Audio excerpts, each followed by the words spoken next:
Diablo Immortal. We are so excited about this game.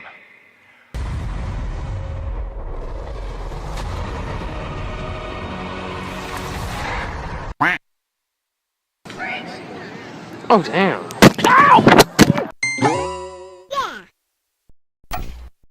Companies, okay, they hate smart consumers. They don't like consumers like me, or maybe people like you. They don't like it when you catch on to their bullshit. 20 years ago, maybe it was a lot easier to manipulate consumers. You could sell them games that ran at 25 frames per second. But hell, I mean, we didn't care. We were playing a game in full 3D. The possibilities were endless for us at the time. What would be next? Virtual porn? It was easier to rip people off back then. And if there's any flaws to the golden days of the gaming industry, I would say it was that. But consumers are a lot smarter now than they ever were before. We know what goes on behind the scenes these days. We know the process of development. We know how their profits are made. We know what's a scam, what isn't. These were things that the average consumer didn't exactly care about back then. But now that gaming's a much bigger market than it ever was before, now that you have way more consumers than you ever did, now that gaming's a lot more mainstream than it ever has been, it's hard to hide the darker side of the industry.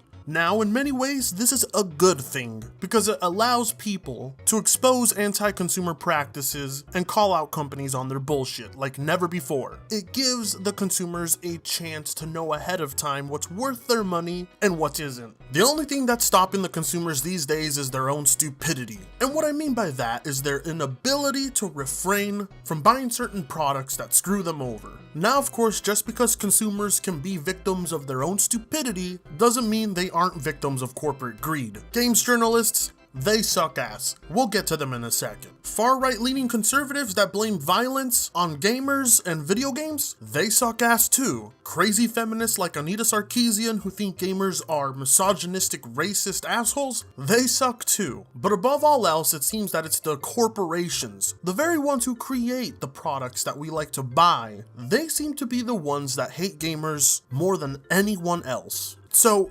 Blizzard. I've never really been a big fan of Blizzard's games, so I don't exactly have any emotional attachment to their products. To this day, I still think Diablo 3 is one of the most overrated games of all time, and you can fight me on that, but of course I recognize that there are millions of gamers out there who love Blizzard and love the games they put out. I can also understand when a consumer base are made to look like absolute tools and treated like garbage, even though they've been loyal to that company. Now, loyalty in companies and products, that's a topic for another time, and you've heard me ramble on about that. I have an entire series about it. Companies, they don't like you. They practically hate you. Companies don't like the fact that gamers are demanding, that they have standards, that they have expectations, because it's almost as if $60 for a video game is pretty goddamn expensive. So what's on that disc? What's in that code? What's in that cartridge?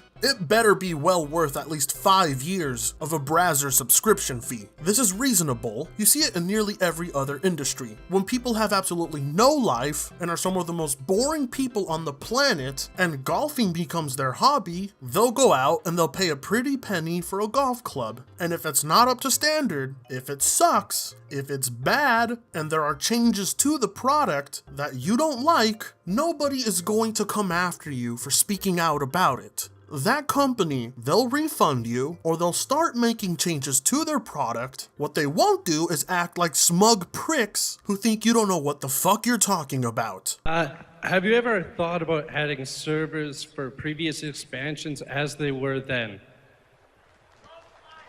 No. And by the way, you don't want to do that either. You think you do, but you don't.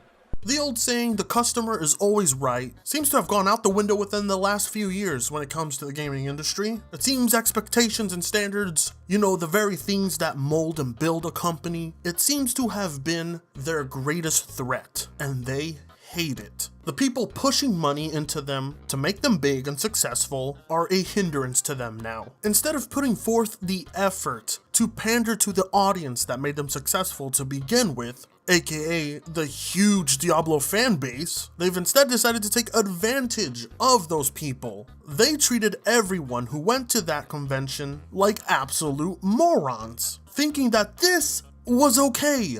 That it was okay to hype up your audience to come to some event. They were all there in anticipation, waiting for a big release, a big reveal. And what do? You instead throw them out a mobile game, expecting that they will pay for it and they will get it, and that's that. And when they boo you, and they show disdain for what you did, you turn around and you treat them like shit. There's probably a few reasons why this even happened. Most likely, Blizzard no longer cares about their PC community when it comes to Diablo. Perhaps they want to streamline Diablo, which we kind of already knew was happening, and they instead want to put it on the biggest platform out there, the mobile games market, where something like Diablo will probably sell like hotcakes to people that don't know anything about it, don't understand the game, but it looks really pretty and it plays nice, so they'll get it. This was basically Blizzard spitting in the face of everyone who loves their work. It was telling the audience, we don't need you if you're not gonna buy this. We're putting it on the mobile games market. Deal with it. And then some guy asked kindly, well, will it at least be on the PC? To which Blizzard said no, and then the audience booed, and then Blizzard was like, hey, you guys all have smartphones.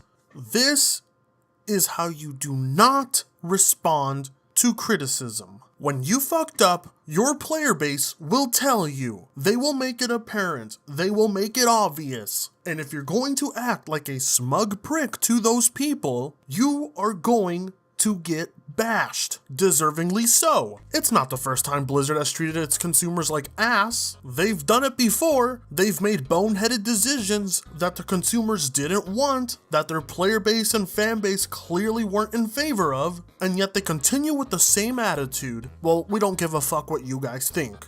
I mean, shit. They literally told a fan in the audience that what he wanted wasn't right, and that's not something he should want. So I think it's fair to say we can all universally agree, Blizzard fucked up. Their next biggest game launch is going to be a mobile game, and exclusively a mobile game. And for a lot of people, that's not an option. Mobile controls suck. Mobile phones have a limited battery. The games are streamlined and simplified, and microtransactions are probably going to be littered throughout the game. But hey, if Blizzard wanted to make a mobile Diablo game, by all means, go ahead. Use the Diablo name to your advantage to sell a game. Bethesda's done it with Fallout, and Bethesda's done it with the Elder Scrolls. But you know what the difference here is? The difference here is that Bethesda didn't put all their hype and all their efforts into a mobile game. They had other shit to announce. If Bethesda walked out on stage and all they announced was Fallout Shelter back in 2015, they would be getting their asses blasted. And right now, Bethesda has some of the worst PR going on for Fallout 76, something fans didn't want. But Blizzard here, they hate their consumers. They hate gamers. They don't like the fact that you're not going to just simply buy what they're giving you. They don't like criticism. Clearly so, because they decided to take down their trailer for the game because it was getting too many dislikes. You guys are so mean. And then they decided to re-upload it thinking that that was gonna fix anything. And all I did was I disliked it with 2 accounts. Because by God, what the fuck were you thinking? Well, clearly all of this is just the result of entitled gamers. Yeah, that must be it. It's just gamers are entitled when they don't get what they want. When things don't go our way, we just become trolls with no rational thought in our minds. It's not clearly the result of, say, criticism towards a company for making some of the stupidest decisions on the planet. No, it's that we're entitled. Well, that's the reaction people who call themselves game journalists, you know, the people who call themselves gamers, but just like the companies that they shill for, hate gamers as well. They claim that this is all the result of entitlement and trolling. That's to be expected. Being a paid shill is a very easy thing to do. Is this an out-of-season April Fool's joke? Asked the BlizzCon 2018 attendee, apparently not realizing Diablo 4 or a PC Diablo game is a license to troll a Blizzard developer directly to his face. Oh, God forbid that Blizzard has to deal with criticism at an event that they charge people to come and see, to conduct a business meeting with consumers. God forbid there be any backlash if a bad business move was made. Diablo's Wyatt Chang was already somewhat nervous during the announcement of Diablo Immortal, but this kind of behavior at a developer Q&A is really inappropriate. But wait, there's more! Really inappropriate? How so exactly? There were no swear words thrown out. There was no insult to the developer's face. The question almost seemed legit. You could see it in the eyes of the guy asking. You could see how dead he was inside. How much this whole event meant to him, only to be slapped in the face. This question is not disrespectful. Get it through your head. If you paid as much money as some of these people did to fly over there, get an expensive ass hotel, and pay to be in that building to conduct a meeting between a company and its consumers, only to find out that the company is making a huge boneheaded decision, you'd probably be devastated. Not only devastated, but that would put you in the absolute right to give some backlash. Blizzard's boneheaded decisions and their reaction to other people's reactions further proves the fact that these big companies absolutely hate consumers. At least the smart ones anyway. They want you to eat up whatever they put out. If they served you dog shit on your plate, they expect you to eat it and be grateful. And if you refuse to eat the dog shit and you tell them this is unacceptable, that this isn't what you want, they'll just serve the plate to someone else. Even though you were a loyal customer of theirs for many years, you don't matter anymore. There's money to be made elsewhere with less effort, and they will hate you for being too smart to fall for any of their shit. I have no idea what's up with 2018 and these big companies making decisions nobody wants. Nobody wants an online Fallout game, especially if it's made by Bethesda. Nobody wants a mobile Command and Conquer game, and nobody wants a mobile Diablo game. And God forbid any of us have anything to say. God forbid we disagree with these companies, even if it's in a polite manner, because that's too disrespectful. We have to appreciate their art, otherwise we're entitled. I think I'm gonna call it a night. My popsicle stick is sore and tired. I gotta go rest it. Until then, I'll be seeing all of you again very soon. Fritanga sucks ass.